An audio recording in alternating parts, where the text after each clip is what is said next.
Y a-t-il quelque chose sur Terre d'aussi glaçant qu'une ville fantôme? Voir les preuves d'une société qui a jadis existé, réduite à presque rien. Les maisons demeurent, mais sont vides. Les bars sont là, mais les robinets sont à sec. La mairie existe, mais personne n'y assiste. Des camps miniers abandonnés étranges aux villes, autrefois prospères, maintenant laissés à l'abandon, ces lieux racontent l'histoire hantée de la prospérité et de la décadence. Voici 20 des plus grandes villes fantômes d'Amérique que peu ont vues. Numéro 20. Turmont, Virginie-Occidentale. Commençons par Turmont, en Virginie-Occidentale. J'ai mentionné que les États-Unis avaient beaucoup de ressources qui ont fait prospérer diverses régions, mais un autre matériau qu'ils avaient était le charbon. Le charbon est un combustible fossile, et dans les premiers jours des États-Unis, il était considéré comme l'un des plus précieux aux côtés du pétrole. Bien sûr, nous ne savions pas que nous polluions lentement la planète et causions du tort aux personnes qui le creusaient dans diverses mines, mais c'était un matériau populaire à l'époque. Pour des endroits comme Thurmond, en Virginie, occidentale dans les années 1900, une fois qu'une mine de charbon a été découverte dans cette région, cela a entraîné toutes sortes d'événements, y compris l'apparition de nombreux emplois et la possibilité de faire fortune en l'extrayant du sol. D'énormes quantités de charbon ont circulé dans les mines de Thurmond, ce qui en a fait le plus grand générateur de revenus du chemin de fer Chesapeake et Ohio. Avec de nombreux barons du charbon parmi ses clients, les banques de Thurmond étaient l'un des plus riches de l'État. Cela en dit long et cela en fait le classique type de ville prospère, car elle s'en est passée de rien à avoir certaines des personnes les plus riches du pays vivant, là en raison de toutes les opportunités de faire de l'argent qui étaient dans présente. Grâce au chemin de fer qui traversait la ville, celle-ci était constamment pleine de divers visiteurs désireux de découvrir la région riche en charbon et de voir toutes les entreprises et hôtels qui s'y trouvaient. Alors, cela soulève la question de ce qui est arrivé à Thurmond. Comme beaucoup d'autres villes de cette liste, elle a été victime du changement et du temps. Plus précisément, une fois que le diesel est apparu, nous avons commencé à apprendre les effets du charbon sur les gens et la terre, et beaucoup de mines de la région ont ensuite été fermées. Une fois que la richesse a commencé à disparaître, la ville est devenue progressivement moins peuplée jusqu'à se transformer en ville fantôme. Elle est cependant toujours active pour l'enregistrement. Il y a une station Amtrak qui fonctionne peut-être 2 fois par semaine. Ce n'est tout simplement pas aussi peuplé qu'auparavant. Beaucoup de gens essaient de préserver l'histoire de cet endroit pour mettre en lumière comment les gens vivaient au début des années 1900. Maintenant, il est temps de parler du sujet sucré. Dans cette vidéo, nous allons parler de la plus grande ville fantôme d'Amérique que peu ont vue. Mais pour l'instant, faisons un détour pour nous concentrer sur la Chine. Si vous ne le savez pas, la Chine est pleine de villes fantômes. En gros, pour faire croire que le pays était plus économiquement prospère qu'il ne l'était réellement. C'est pourquoi ils ont continué à construire des villes vides. Ils n'avaient pas les gens pour y déménager, mais ils l'ont fait quand même, et maintenant le pays est jonché de villes fantômes. Regardez comme celle-ci est grande. Toutes ces maisons sont totalement vides, et par conception, c'est vraiment un dommage, et un gaspillage. Comme toujours, vous pouvez me faire part de vos réflexions dans la section des commentaires ci-dessous en utilisant le hashtag sujet sucré. Numéro 19. La ville fantôme de Silver City. Le suivant est un rebondissement dans le récit de la vidéo car la ville fantôme de Silver City n'est pas une véritable ville fantôme habitée par diverses personnes. Cependant, c'est un endroit qui abritait de nombreux bâtiments de villes fantômes qui existaient dans la région. C'est vraiment déroutant et mal écrit, mais je n'ai pas écrit le script. Revenons un peu en arrière pour vous parler de la Californie pendant la période de prospérité. Vous voyez, alors que beaucoup de gens étaient mécontents d'aller dans l'État occidental des États-Unis pour des raisons de terres et d'expansion, une fois qu'on a découvert qu'il y avait de l'or, les choses ont vraiment commencé à changer. Des gens de tout le pays ont afflué en Californie pour essayer de s'enrichir grâce aux dépôts d'or. Avec tant de personnes essayant de revendiquer leurs propres droits, il n'était pas vraiment difficile de prédire que l'or dans ces régions finirait par s'épuiser et que toutes les villes autrefois prospères finiraient par sombrer. Les bâtiments utilisés pour aider les mineurs devaient bien finir quelque part. Certaines régions ont simplement démoli leurs villes fantômes et d'autres les ont laissées pourrir. Mais à Modfish, en Californie, ils ont décidé de rassembler les bâtiments qu'ils pouvaient de ces diverses villes fantômes afin de mettre en lumière comment les choses se faisaient durant les jours de gloire de la ruée vers l'or en Californie. C'est vrai, c'est une ville d'attractions touristiques, et ils ont même des bâtiments datant des années 1850, y compris une vieille prison antique. C'est agréable de savoir que certaines personnes essaient de préserver le passé de cette manière, car nous ne devrions jamais oublier ces vieilles villes. Et bien sûr, elles peuvent ne pas nous affecter aujourd'hui en raison de nos avancées dans le monde, mais cela ne signifie pas qu'elles devraient être oubliées. De plus, si nous ne faisons pas attention, des bâtiments modernes pourraient en être ajoutés à la collection. Numéro 18. Ville fantôme d'Ardmore. Étant donné les deux villes que je vous ai montrées jusqu'à présent, vous pourriez penser qu'il n'y a qu'un seul type de ville fantôme, une qui a prospéré grâce à un matériau et qui a ensuite perdu ce matériau et a dû sombrer. Mais ce n'est pas tout à fait vrai. Vous devez vous rappeler qu'à l'époque du destin manifeste, toutes sortes de villes essayaient d'être construites pour se rendre durables avec l'expansion générale des États-Unis. Un tel endroit serait Ardmore dans le Dakota du Sud. C'était une ville qui a été construite non pas en raison de la découverte d'un matériau, mais à cause de sa proximité avec une voie ferrée. La ville était un point d'arrêt clé pour un chemin de fer, et le train apportait des fournitures essentielles pour les habitants, la plus importante étant l'eau. Pourquoi un train aurait-il besoin d'apporter de l'eau pour les gens? C'est parce que le ruisseau local n'était pas ce que vous appelleriez buvable. Au lieu de cela, il était plutôt acide, ce qui le rendait parfait pour le train, mais pas pour les gens. Donc ces personnes avaient une relation plutôt dépendante avec le train, et vous pouvez voir où cela mène. Une fois que les trains diesel ont commencé à entrer en jeu, ils n'avaient plus besoin de s'arrêter à des endroits comme Ardmore, et donc quand les gens ont perdu leur source d'eau, ils ont dû aller ailleurs pour la trouver, ce qui signifie que la ville a disparu pour des raisons plutôt basiques.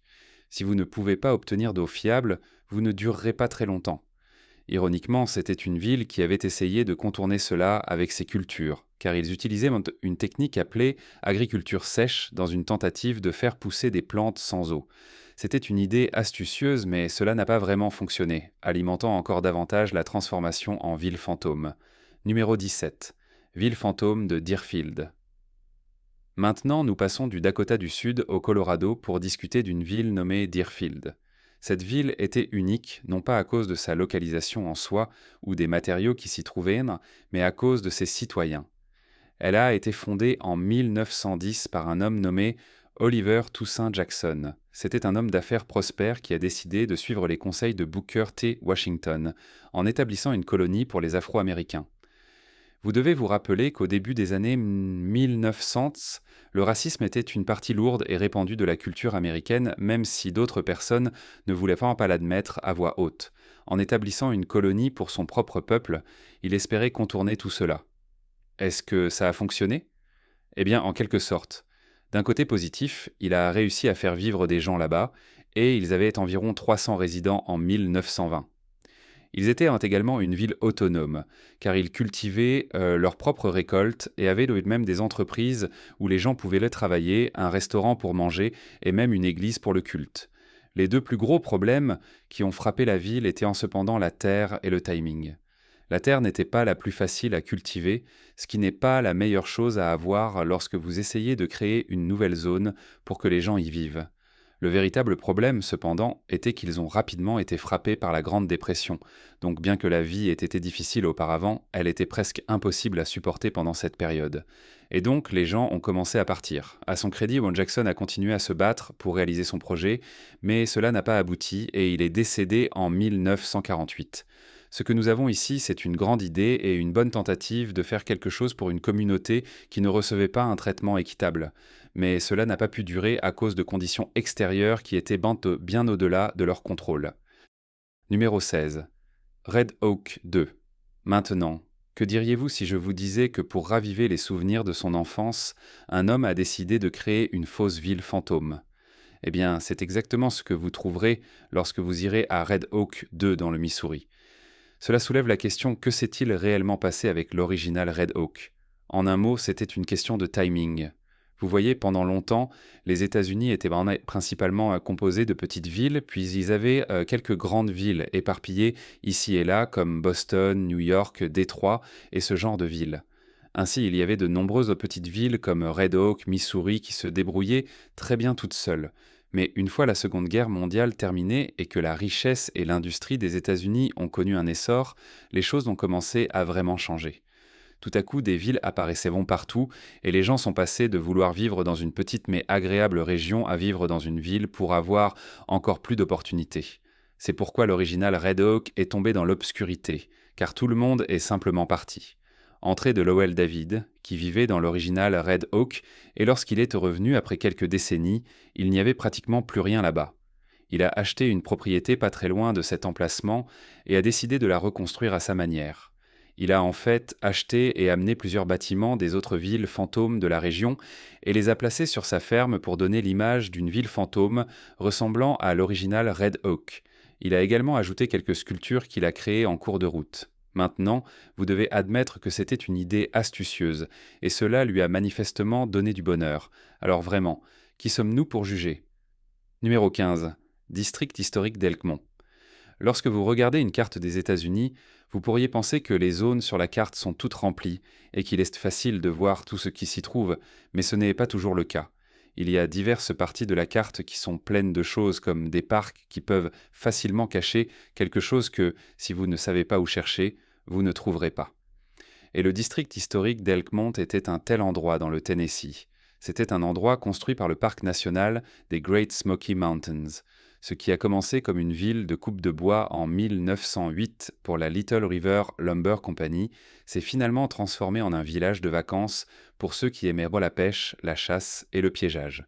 Étant donné la région dans laquelle ils se trouvaient, il n'est pas vraiment difficile de les imaginer profitant pleinement de tout cela.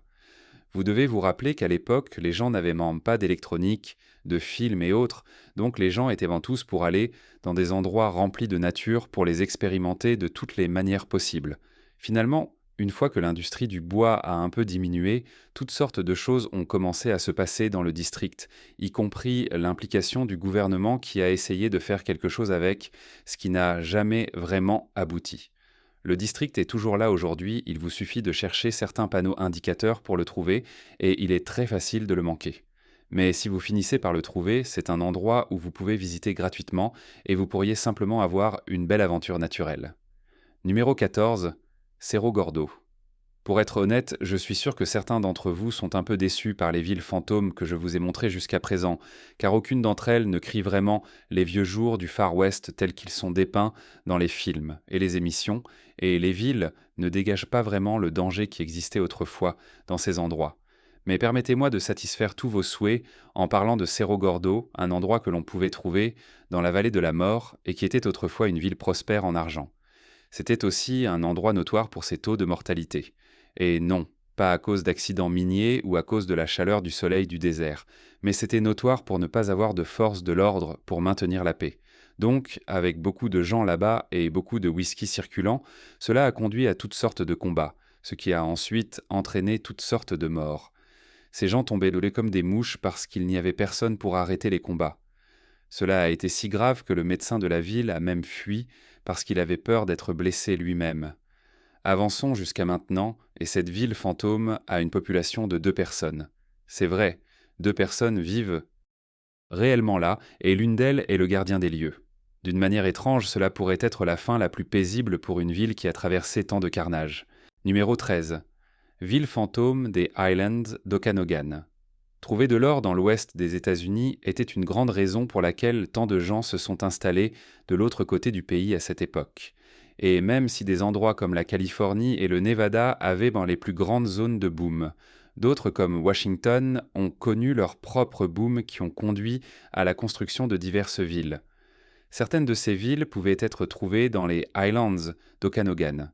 C'était un endroit juste au sud de la frontière canadienne où de l'or a été trouvé à la fois dans les ruisseaux voisins et par les montagnes Selkirk. C'est tout ce qu'il a fallu pour que diverses communautés soient construites et que des gens affluentent pour essayer de faire fortune. Le problème, bien sûr, était que, bien que le terrain ait été riche pendant un certain temps, il est vite devenu beaucoup trop difficile d'extraire le matériau du sol. Vous devez vous rappeler qu'à cette époque, les prospecteurs et les mineurs n'avaient que les outils les plus basiques pour les aider à déterrer les choses. Ils avaient en tous une limite, et lorsque cette limite était atteinte, les gens commençaient à quitter la région en masse. Si vous deviez y visiter aujourd'hui, cependant, vous pourriez vous retrouver à regarder une sorte de capsule temporelle. Des bâtiments de ces villes restent encore dans les Highlands, ce qui met en valeur une époque que le temps a oubliée, et vous aide à voir comment les gens vivaient dans là-bas lorsque les booms étaient importants. Numéro 12.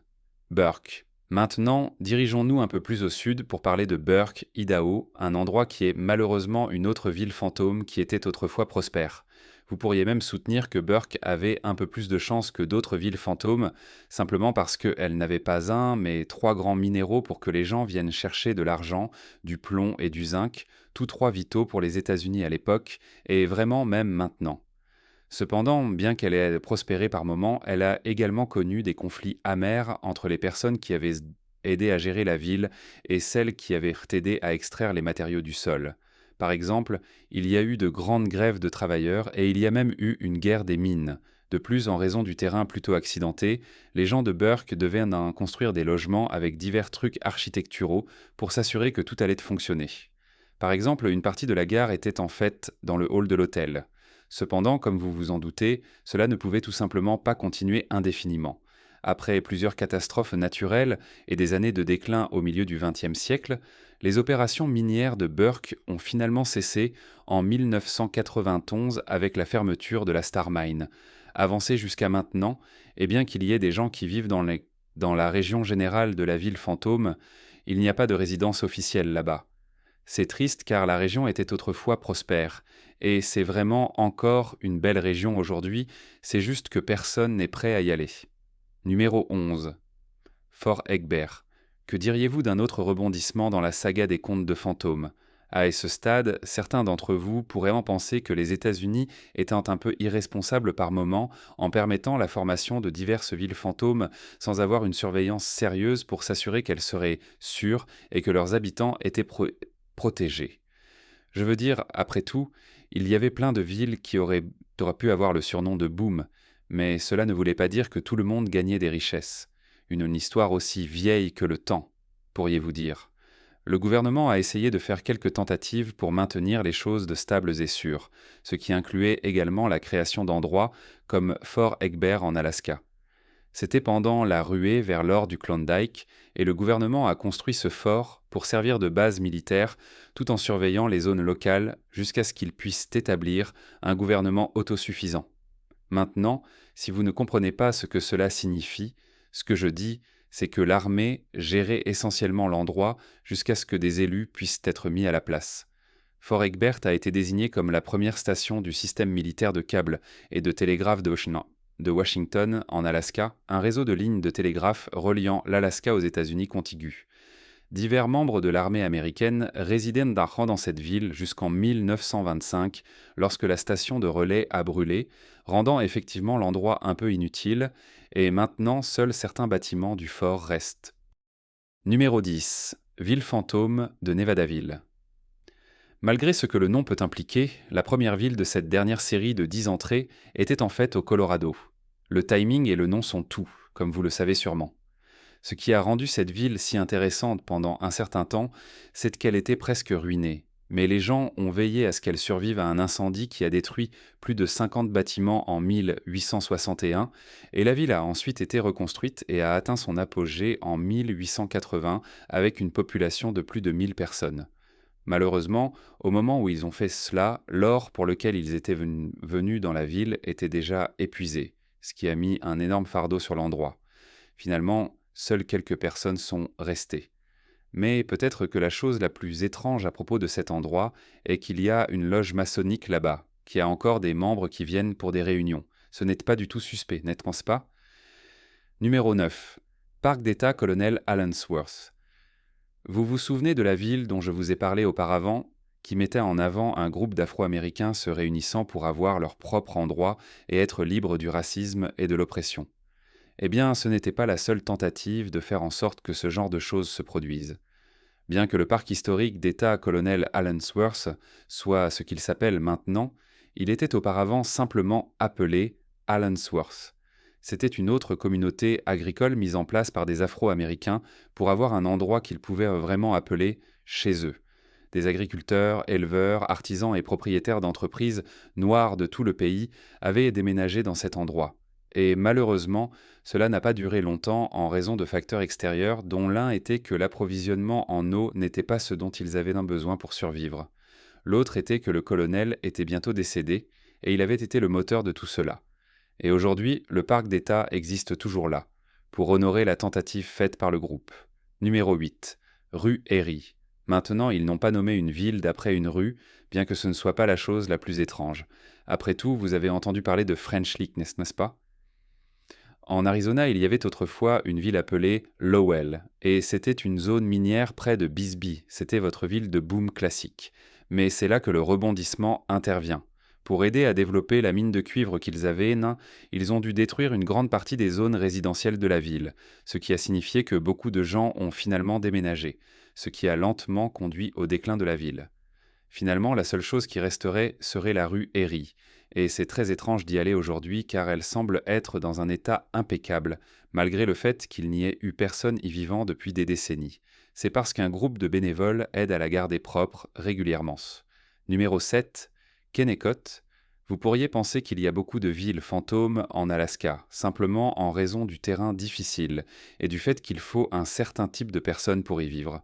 Mais ce n'est pas vraiment vrai. Beaucoup de gens vivent en Alaska et il y a eu plusieurs mouvements pour y aller en raison de divers booms, qui incluent à la fois l'or et le cuivre.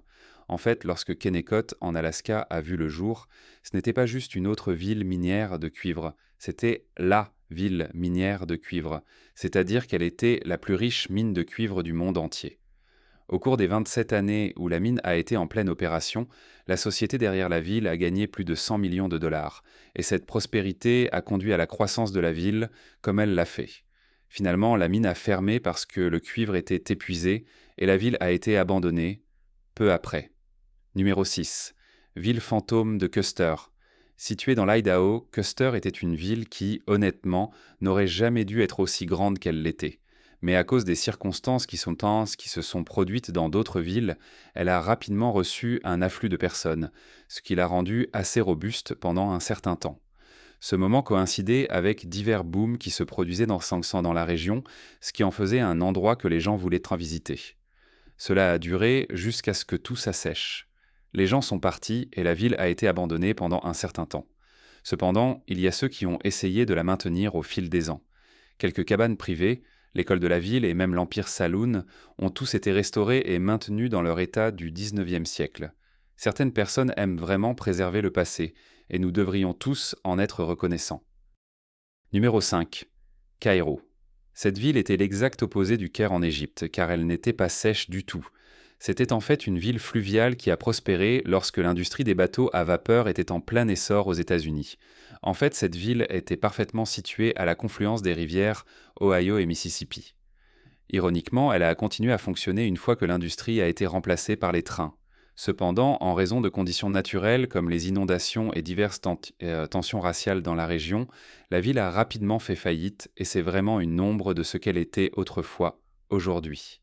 Numéro 4. Ville fantôme de Calico. En ce qui concerne la ville fantôme de Calico en Californie, les choses sont juste un peu plus intéressantes que vous ne le pensez. Vous voyez, c'était à l'origine votre ville de boom standard en Californie, avec sa spécialité étant l'argent. Mais quand les choses se sont effondrées là-bas, l'État a décidé de la transformer en parc de la ville fantôme de Calico. Ils ont transformé la ville fantôme en une véritable attraction touristique et ont même reconstruit certaines parties de la ville fantôme pour l'aider à ressembler à ce qu'elle était dans les années 1880. Comme si cela ne suffisait pas, un certain gouverneur, véritable Terminator, a même proclamé l'endroit comme la ville fantôme officielle de la ruée vers l'argent de Californie. Numéro 3. Village des mineurs d'Eckley. Que diriez-vous d'une autre ville fantôme qui a été sauvée pour une raison plutôt aléatoire? Nous retournons de l'autre côté des États-Unis pour nous rendre à Witherley, en Pennsylvanie, et c'est là que vous trouverez le village des mineurs d'Eckley. C'était un village principalement composé d'immigrants européens, et la ville elle-même a été créée par les divers barons du charbon qui avaient essayé d'utiliser cette ville pour garder leurs travailleurs tout en s'assurant qu'ils gagnaient de l'argent sur eux. Évidemment, la ville a ensuite fait faillite, et puis Sean Connery est entré dans le tableau. Non vraiment, Sean Connery faisait partie d'un film appelé The Molly Maguires, qui parlait d'un gang de mineurs irlandais, et la ville, qui était bien préservée, a été choisie comme décor pour le film. Après cela, elle a été donnée à la Commission historique et muséale de Pennsylvanie pour sa préservation. Numéro 2. Village de Bad Stew. Nous resterons maintenant du côté est des États-Unis pour parler du village de Bad Stew, un endroit dans le New Jersey où vous pouvez trouver des bâtiments impeccablement préservés. Certains notent même qu'il semble nouvellement construit, malgré son âge plutôt avancé. Quel était le matériau de choix pour cette ville? Eh bien, ce serait le fer. C'était l'un des nombreux lieux clés de travail du fer qui ont décliné lorsque l'industrie a diminué. La dernière personne y a vécu en 1989, et pourtant 40 des bâtiments sont toujours présents pour rappeler aux gens ce qui était là dans le New Jersey. Et ici, vous pensiez que les gens ne se souciaient que du Jersey Shore. Numéro 1. Parc historique d'État de Bodie. Je vous ai montré une ville sans loi plus tôt, alors que diriez-vous de finir avec une autre? Ce serait Bodie, Californie, une autre ville minière, qui était redoutée pour son ambiance agitée, et toutes les manières dont les gens trouvèrent à se nuire juste pour devenir riches, ou peut-être pour se venger. Pourtant, même avec tous ces problèmes, c'était l'une des plus grandes villes dont nous avons parlé dans cette liste. En 1879, Bodie affichait une population d'environ 10 000 personnes. Elle avait également 65 saloons, 50 compagnies minières, un quartier rouge prospère au nord de la ville et la pire réputation de l'État. Comme vous l'avez peut-être deviné, cela allait alors se retourner contre eux alors que les mines étaient épuisées et que les gens partaient par milliers pour essayer de faire fortune ailleurs. Cependant, aujourd'hui, le parc historique d'État de Bodie reste pour rappeler aux gens ce qui était et à quel point les temps de boom étaient dangereux. Eh bien, c'est à peu près tout sur les diverses villes fantômes du monde qui étaient autrefois quelque chose de spécial et maintenant elles ne sont plus qu'un peu tristes. Comment voyez-vous ces villes et lesquelles vous semblent les plus tristes parmi toutes? Peut-être qu'il y a une autre ville fantôme qui aurait pu figurer sur cette liste. Assurez-vous de me le faire savoir dans les commentaires ci-dessous. Consultez les autres choses intéressantes qui apparaissent à l'écran et je vous verrai la prochaine fois.